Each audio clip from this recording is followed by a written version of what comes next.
Bonjour les amis, alors je vous dis tout, carte sur table, je vous fais cette vidéo, il est tard déjà, il est près de minuit, je vous fais ça donc vendredi soir et je dois partir au milieu de la nuit pour être à 10 h à Saint-Jean-de-Mont pour la manif, pour la manif contre l'installation de 22 migrants à Saint-Jean-de-Mont, donc invités par le Rassemblement vendéen de mon ami Éric Mauvoisin. Et donc je vous cache pas que je savais pas trop quel sujet faire ce soir, et ça va être rapide, hein. C'est grâce à Raquel que je me suis sorti un petit peu de mes problèmes et que j'ai trouvé le truc, parce que Raquel, elle a expliqué qu'en 2027, elle pourrait pas être candidate à la présidentielle parce qu'elle avait aucune chance d'être élue, parce qu'elle est née en Chili, qu'elle est arrivée en France qu'à 14 ans, qu'elle a la double nationalité franco-chilienne et que les Français, ils l'éliraient jamais à cause de ça. C'est une façon élégante de dire que les Français sont racistes et qu'ils vont pas l'élire simplement à cause de ses origines. Alors ça m'a un tout petit peu agacé et je me suis dit que j'allais être obligé de m'occuper de ma copine Raquel avant d'aller sous la couette. Sans elle, je tiens à le préciser. Donc, écoutez, moi je me dis que peut-être que si les Français, ils ont pas envie que Raquel soit à l'Élysée, peut-être aussi que ceux qui savent se souviennent qu'elle a dit un jour qu'elle souhaitait la guerre civile en France pour qu'on puisse exterminer jusqu'au dernier les fachos. Je veux dire, j'ai pas le temps de vous mettre les liens, mais si vous cherchez, vous trouverez. Et puis, peut-être que les Français ont pas trop envie de voir à l'Élysée une femme quand même un peu vulgaire, un peu ordurière, un peu mal embouchée, j'y reviendrai, et que si certains ont commencé à l'appeler la Berthe Berrurier du 9-3, il y a peut-être des raisons. Alors, je fais pas de la grossophobie, hein, parce que c'est vrai qu'il y a une tyrannie de la silhouette, qu'on a vu Hollande perdre 15 kilos pour se présenter à l'Élysée et les reprendre tout de suite après, mais que ça a permis à tous les lèches socialos de la jouer le nouveau Hollande et tout. Donc je reviens sur Raquel. Donc je pense que sa silhouette l'aiderait pas, mais qu'une femme assez forte qui serait gentille, agréable, sympathique et dont les Français pensent qu'elle pourrait sauver le pays, je suis convaincu qu'il n'y aurait aucun problème.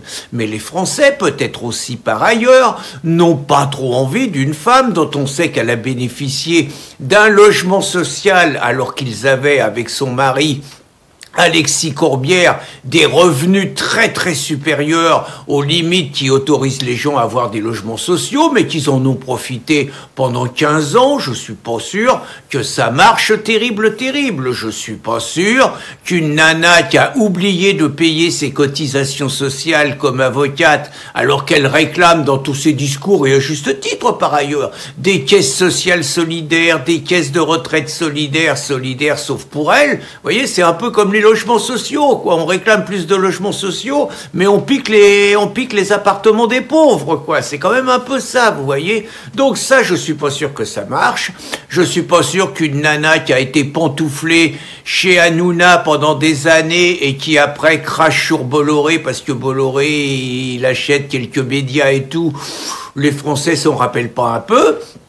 Je suis pas certain que une nana qui s'est permis sur un plateau de télé au jeune Stanislas Rigaud de lui dire d'aller sucer la bite à son chef, sans que d'ailleurs les associations dites de défense des LGBT et tout n'aient déposé plainte contre elle, hein, c'est quand même intéressant. Je suis pas sûr qu'une telle vulgarité donne envie. Je suis pas certain qu'une nana qui s'est permis de dire que Éric Zemmour, quand il a été au Bataclan, il a empêché la réconciliation entre les familles de victimes et les terroristes, et les familles de terroristes et les terroristes. Je suis pas sûr que si mon copain Patrick Jardin avait été là, elle en aurait pas pris une en pleine tête, hein, ce qui lui aurait pas fait de mal pour avoir tenu des propos comme ça. Donc je suis pas sûr que les Français aient tellement envie de ça non plus.